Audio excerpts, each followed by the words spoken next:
Hörmətli Şərq Türkistanlıq qərindaşlar, Şərq Türkistan xəbər agentliğinin xəbərlər proqramısını görüşünüzü qızğın qarşı alırıq.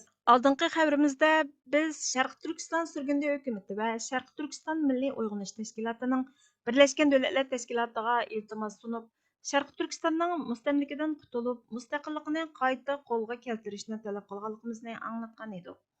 Bu harakat dunyoning to'rt tarafidagi matbuotlarni zilzilaga soldi. Amerikadagi dаңlıq NTD televiziyasi 7 may kuni Şərq Türkistan sürgündü hökumətinin tashqi ishlar və bexatarlik ministri, Şərq Türkistan Milli Uyg'unish Təşkilatının qurğuchisi Salih Xudoyor əfəndi bilan bu haqda naq maydon ziyoratini əməliləşdirdi. Tövəndə ziyoratning tafsilotini diqqətingizə sunamiz.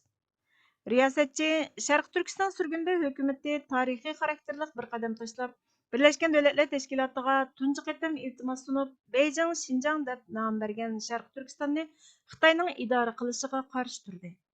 İltimosda Xitoyning mustamlikachi, ishg'olchi kuch ekanligi o'ttirg'a qo'yilgan bo'lib, Uyg'ur irqiy qirg'inchiligi 13-yiliga qadam qo'ygan bu paytda territoriyani o'z taqdirini o'zi belgilash huquqi bo'yicha rasmiy tizimga oltirish talab qilinmoqda. Biz Şərq Türkistan sürgündü hökumətinin tashqi ishlar və bexatarlik ministri Salih Xudoyor əfəndini söhbətə təklif qildıq. Ministr Salih Xudoyor əfəndi, xoş gəldiniz. Deganida tashqi ishlar və bexatarlik ministri Salih Xudoyor əfəndi təklif qilganingizga rahmat deb javob berdi. Riyosatchi, bösish xarakterlik bu arzning Şərq Türkistan xalqi uchun qandaq ahamiyati bor deb so'rganida, Şərq Türkistan sürgündü hökumətinin tashqi ishlar və bexatarlik ministri Salih Xudoyor əfəndi Birinchidan biz Xitoy 1949-yili Şərq Türkistanға besib kirgandan buyanqi 76 yil jarayonida o'z taqdirimizni o'zimiz belgilash va mustaqilligimizni qayta asliga keltirish uchun izchil qarshilik ko'rsatib, kurash qilib kelgan bo'lsaqmi, Xitoyning bu hukmronligiga jang e'lon qilingan konkret xalqaro qonuniy ramkalardan to'liq xabardor bo'lolmadik. Biz Birləşmiş Dövlətlər Təşkilatının mustamlikachilikdan qutuldirish komitetiga o'xshash qonuniy mexanizmlarning borligini tunib yetgandan keyin, garchi Xitoy mazkur komitetning a'zosi bo'lsa-mu, bu arizni sunishni qaror qildik. Bu Xitoyning atalmish Millatlar Ittifoqligi qonuniga, irqiy qirg'inchilikning davomlashayotganiga 13 yil bo'lgan bo'lsa-mu, xalqaro jamiyatning Xitoyni javobgarlikka tortish, irqiy qirg'inchilikni oxirlashtirishda mag'lub bo'lish amaliyatiga qarshi bildirgan inkosdan iborat deb javob berdi. Riyosatchi bizga iltimosdagi asosiy talablarni tushuntirgan bo'lsangiz deb so'rganida tashqi ishlar va bexatarlik ministrimiz Salih Xudoyor әфәнди, birinchidan biz Birləşmiş Dövlətlər Təşkilatıning o'z nizomnomasini ijro qilishini, ya'ni xalqimizning o'z taqdirini o'zi belgilash huquqiga hurmat qilishini, Şərq Türkistonni o'zini o'zi idora qilish huquqi tartiblangan territoriya sifatida tizimga ilishini talab qilamiz. Fakt shuki, Xitoy qog'oz yuzida Şərq Türkistonni avtonom rayon desimi, amaliyotda hech qanday avtonomiya huquqi berilmagan. Barliq huquq Xitoy Kompartiyasining qo'lida. Hatto Xitoy belgilab bergan siyosiy kimlikdan boshqa kimlikni talab qilgan amaldorlarmi ikki yuzlamachi deb ayblanib turmaga solinadi, hatto o'ldiriladi. O'zini o'zi idora qilish huquqi yo'q. Shunga biz Birləşmiş Dövlətlər Təşkilatını, bo'libmi mustamlikachilikka qarshi turish komitetini o'z taqdirimizni o'zimiz belgilash huquqimizni kafolatlantirishga, bo'libmi Birləşmiş Dövlətlər Təşkilatıning mustamlika ellarga mustaqillik berish xitobnomasini ijro qilishga chaqiriq qilamiz deb javob berdi. Riyosatchi, aytganingizdek, Xitoy Birləşmiş Dövlətlər Təşkilatı Xavfsizlik Kengashining doimiy a'zosi, shundaqla mustamlikadan qutuldirish organining a'zosi. Xitoyning bu yerdagi manfaat to'qinishi masalasini qanday hal qilasizlar? Bu iltimosinglar qanday to'solg'ularga duch keladi? Keyingi real qadaminglar qanday bo'ladi deb so'rganda, Tashqi ishlar va bexatarlik ministrimiz Salih Xudoyor әфәнди, xalqaro qonunda hech kim o'zi ustidan ochilgan da'voning hukmini qila olmaydi degan prinsip bor. Bu 1925-yildan e'tiboran e'tirof qilingan prinsip.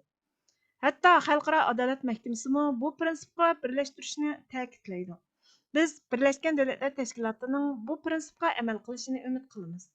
Ikkinchidan, Xitoyning Xavfsizlik Kengashi a'zosi bo'lishi alohida farq shakllantirilmaydi. Xuddi Yangi Kaledoniyaga o'xshash Fransiyaning mustamlikasida bo'lgan rayonlar Fransiyaning e'tiroziga qaramay o'zini o'zi idora qilish haqqi tartiblangan territoriya sifatida tizimga ilingan. Шуңа Xitoyning Birlashgan Davlatlar Tashkiloti Xavfsizlik Kengashining a'zosi bo'lish bo'lmasligi bu jarayonga rasmiy to'sqinlik bo'ladigan cho'ng masala bo'lolmaydi deb javob berdi. Riyosatchi Amerika Xitoy munosabatiga kelsak, prezident Donald Trump oldimizdagi kunlarda Beyjingda Shi Jinping bilan ko'rishmoqchi. Amerika hukumatining bu suhbatda Sharq Turkiston masalasini o'ttirg'a qo'yishini qanday umid qilasiz deb so'raganida Tashqi ishlar va bexatarlik ministri Salih Xudoyor apandi Amerika 2021 yil tunji Tramp hokimiyati davrida Xitoyning Sharq Turkistondagi qilmishlarini irqiy qirg'inchilik deb to'nagan. Biz Amerika hukumatidan Shi Jinpingga bu qirg'inchilikning cho'qim to'xtatish kerakligini, undaq bo'lmaganda Amerikaning irqiy qirg'inchilik va insoniyatga qarshi jinoyatlarga sukut qilib turmaydiganligini, Xitoyga xalqaro qonunga binoan Sharq Turkiston va Tibetning o'z taqdirini o'zi belgilash, o'zini o'zi idora qilish, huquqiga hurmat qilish majburiyatining borligini aniq bildirib qo'yishini umid qilamiz deb javob berdi. Riyosatchi texmi konkret qilib aytsak, siz Amerika va boshqa xalqaro jamiyatdan yana qanday konkret yordam qilishini umid qilasiz deb so'raganida Tashqi ishlar va bexatarlik ministrimiz Salih Xudoyor apandi birinchidan biz Amerika va boshqa barliq xalqaro jamiyatning Sharq Turkistondagi irqiy qirg'inchilikning tub yildizining Xitoyning Sharq Turkistonni mustamlika ishg'oliyati ostiga ilib olganligidan iborat ekanligini e'tirof qilishini, o'z taqdirini o'zi belgilash va mustaqillikni qayta asliga keltirish huquqini e'tirof qilishini so'raymiz. Sharq Turkiston 1959 yildagi Amerikaning asirga olingan davlatlar qonuniga binoan asirga olingan davlatlar tizimligiga kirgizilgan. Biz Amerikadan qayta shuni talab qilamizki, xuddi Tibetni Shizang deb mustamlika nomi bilan atmay, Tibet deb ataganga o'xshash Sharq Turkistonni Xinjiang deb atmay, Sharq Turkiston deb atishini, Tashqi ishlar ministrligida Sharq Turkiston uchun moslashtiruvchi xodim ta'sis qilishini, Xitoyning vahshiy qilmishlariga qarata davomli besim ishlatishini, mustaqillik va o'z taqdirimizni o'zimiz belgilash huquqimizni har qanday usullar orqali qo'llashini talab qilamiz deb javob berdi. Riyosatchi, eng oxirgi savolim Sharq Turkiston masalasini yangi anglagan kishilarga mustaqillik va o'z taqdirini o'zi belgilashning xalqlarning mavjudligini qo'g'dashda nima uchun zarur ekanligi to'g'risida nimalarni deysiz? Deganida Tashqi ishlar va bexatarlik ministrimiz Salih Xudoyor apandi o'tgan 76 yil jarayonida biz qattiq mustamlik ostida qoldik. 1949 yili Xitoy ishg'ol qilib kirganda Sharq Turkistonning egalari bo'lgan Uyg'ur va boshqa turkiy xalqlar nupusining 92%ni tashkil qiladi. Xitoy ko'chmanlari bo'lsa 5%ga yetmaydi. 2026 yilga kelganda Xitoy ko'chmanlarining nisbati umumiy nupusining 42%dan oshib ketdi. Yerli xalqning nisbati bo'lsa 55%ga tushib qoldi. Irqiy qirg'inchilik izchil davomlashyapti va hozir 13-yilga kirdi. Xalqaro jamiyat, inson haqlari va boshqa mexanizmlar Xitoyni to'xtatishda mag'lub bo'ldi. Shunga bizning inson haqlarimizga erishishimizning va mavjudligimizni qo'g'dishimizning birdan-bir yo'li mustamlikadan qutulishdan iborat. Shunga Birlashgan Davlatlar Tashkilotining mustamlikadan qutulish nizomnomasida aytilganidek, mustamlikachilikni tugatib, tez suratda mustaqillik berish kishilik huquqqa kafolatlik qilishning birdan-bir unumli yo'lidir deb javob berdi. Yurt vataningni so'y. Сөйішке салайытың бар му? Сөйішні қаламсың. Ондақта сөй. Әр бір güzel нәрсені сөй. Сөйгенді му, тойғыча, қанғыч сөй. Әгер сен сөйішке мәпкөрі іздаватқан болсаң, ондақта үстіде вә астыда яшыған, сүйінішіп, топсыға меленіп чоң болған yurt vatanыңны сөй. Көз білән көрінген, қол білән тұтқан, гүлініші өз қолыңды болған түрік yurtini, Sharq Turkiston'ni сөй. Xiyali, itibarsiz, fantaziyalik mafkurlarga oshiq bo'lma. Yolg'onga ishonib qolma, haqiqatga tayan. Ey yigit, bu tuproqning odami ekanligingni hech qachon unutma. Yurtingni so'y. Yurt, vatan hamma narsadan ustun va kuchli bo'lgan bir shuurdir. Vatan degan so'zni aytgan, eshitgan, anglagan, o'ylagan hamon hech qachon toqat qila olmaymiz. O'yg'inimiz, titraymiz, qimirlaymiz. İçimizde tatlık bir hayacan tug'iladi. Bu hayajan odatdagi hayajan emas.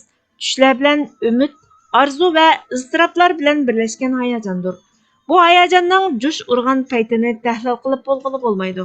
Vaholanki aql buningga qanoat topmaydi. Bilmak istaydi. Koinotni, Allohni, o'tmishni, kelgusini bilishni istaganga o'xshash vatanni bilishni istaydi.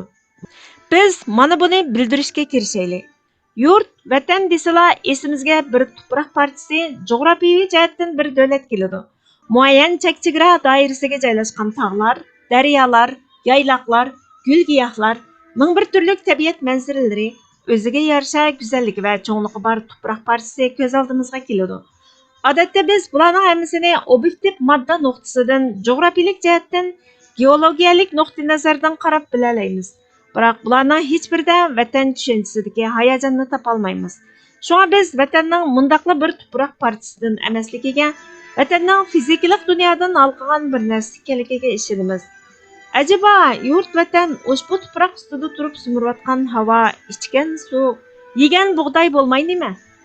Acaba vatan jimi borlig'imizni ta'minlagan ona manba emasmi? Yurt vatan fikri manfaat, ishlab chiqarish, baxt saodat va tasarruf tushunchasiga yot bir narsa. Yurt vatan undaq to'xtamay sumiriladigan narsa emas. Balki u yo'lida jon fido qilinadigan muqaddas va ustun bo'lgan ma'naviy davlatdir. Yurt vatan go'yo saodatidan bakroq qayg'ulanib o'tadigan, yo'lida o'zimizning butkul borlig'imizni ko'zga ilmagan bir mafkuraga o'xshaydi.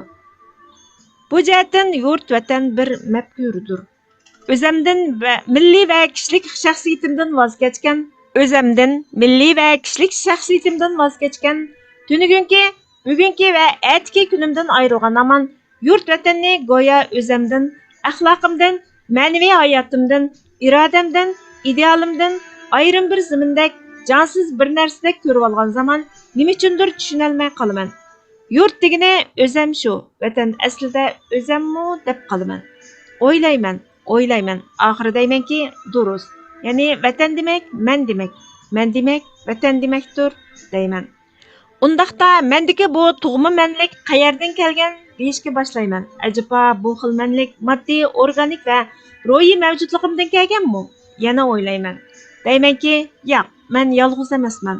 Bu yerda bir menla emas, boshqalarmi bor. Ular xuddi menga o'xshaydi.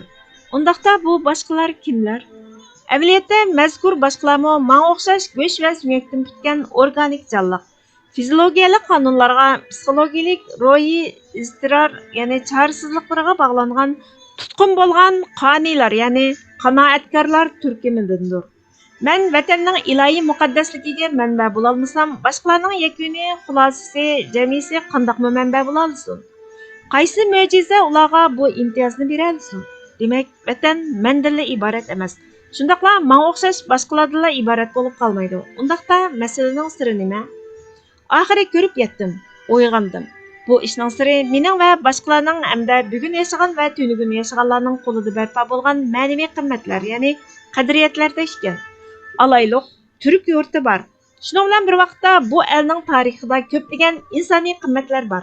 Tilimiz, to'rimiz, san'atimiz, falsafamiz, saodat va falokatni sezishimiz, to'g'riliq, yaxshilik va go'zallik engimiz, ixtirolarimiz, avlodlarimizga va barcha insonlarga o'rgatganlarimiz hammasi qimmatlarimizdir. Yurt, vatan quruq xiyol bo'lmasdan, balki bir haqiqatdir. Chunki haqiqatdan kelgan bir qimmat, bir vijdon manbasi sifatida biz turklar, Sharq Turkistonliklar bormiz. Yurt, vatan engiga yaxshiroq sinchilgan vaqtda uning ichida yolg'iz tunugun haqiqatga aylangan qimmatlarni emas, atimo ham haqiqatga aylanadigan qimmatlarni topamiz.